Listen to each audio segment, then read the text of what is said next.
मुझे लगता है कि जो ये पिता है उनको आज ही संकल्प करना चाहिए कि मैं कल से नहीं पीऊंगा। यही इसका उद्देश्य। बच्चे नहीं चाहते कि इनका पिता दारू पिए, बच्चे नहीं चाहता है इनका पिता शराब, वो नहीं चाहता कि वो ड्रग्स खाए, वो नहीं चाहता कि एक स्वस्थ जीवन मेरे पिताजी जिए। और पिताजी जो जितना जीवन अच्छा चाहते हैं, हमारे समक्ष रखते हैं, इसी तरह हम भी आगे बढ़े।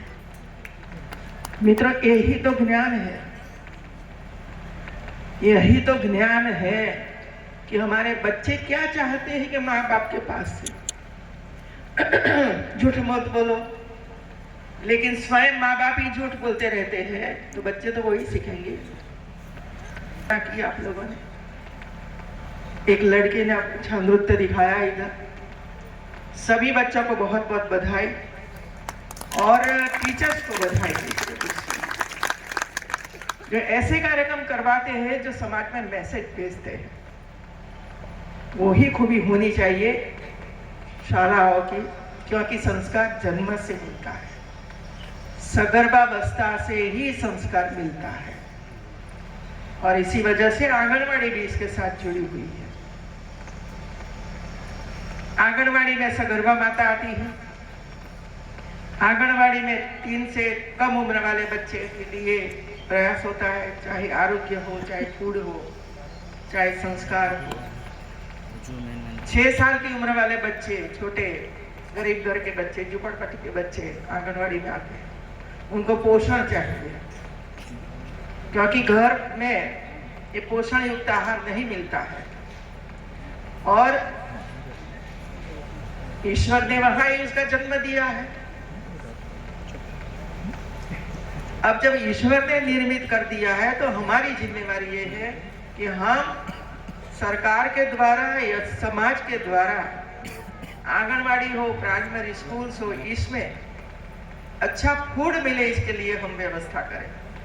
तो ये काम है आंगनवाड़ी में अच्छा फूड देना। और प्राथमिक शालाओं जो बच्चे आते हैं पढ़ने के लिए, ये तो ज्यादातर आम समाज के बच्चे ही आते हैं। बड़े बड़े लोग होते हैं, चाहे गांव में रहे चाहे सिटी में रहे, वो तो ऊंची फी भरकर प्राइवेट स्कूलों में जाते हैं और वहां पढ़ते हैं जो पढ़ाते हैं वो। और इसी वजह से जरूरी है कि जहां आम जनता के बच्चे रहते हैं, पढ़ते हैं, वहां सबसे ज्यादा ध्यान रखने की आवश्यकता होती है। और इसी वजह से सभी सुविधा स्कूलों में होनी चाहिए, सभी सुविधा स्कूलों में होनी चाहिए। गर्म फूड भी मिले, स्पोर्ट्स के साधन भी मिले, कपड़े भी मिले, शिष्यवृत्ति भी मिले, पढ़ने के लिए साहित्य मिले, एक्स्ट्रा पढ़ने के लिए बुक्स मिले, जिसकी वजह से वो स्वयं अपने आप को आगे बढ़ाने के लिए सतत प्रयास करें। ये काम इधर हुआ, मुझे बहुत खुशी हुई कि बच्चों ने संचालन किया। और ये सिलसिला सभी स्कूलों में होना चाहिए, सभी कार्यक्रमों में होना चाहिए। कभी कभी ऐसे कार्यक्रम होते हैं कि बाहर से आयात करते हैं, संचालन करने के लिए 15-20 हजार रुपया दे देते हैं। तो हमारे बच्चे कब सीखेंगे? तो यही अवसर होता है। हम लोगों ने गुजरात में 2001 में जब सर्व शिक्षा अभियान की शुरुआत की और हर गांव में हम बच्चों को एडमिशन दिलवाने के लिए जाते थे,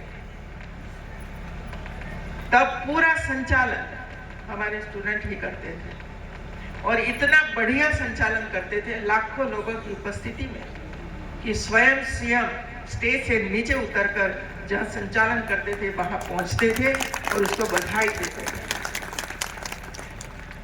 वही सीखने का तरीका जब छोटी उम्र से होता है तो धीरे धीरे करके वो सीख जाते हैं। और स्वयं सीखेंगे तो सिलसिला उसकी पढ़ाई तक चालू रहेगा।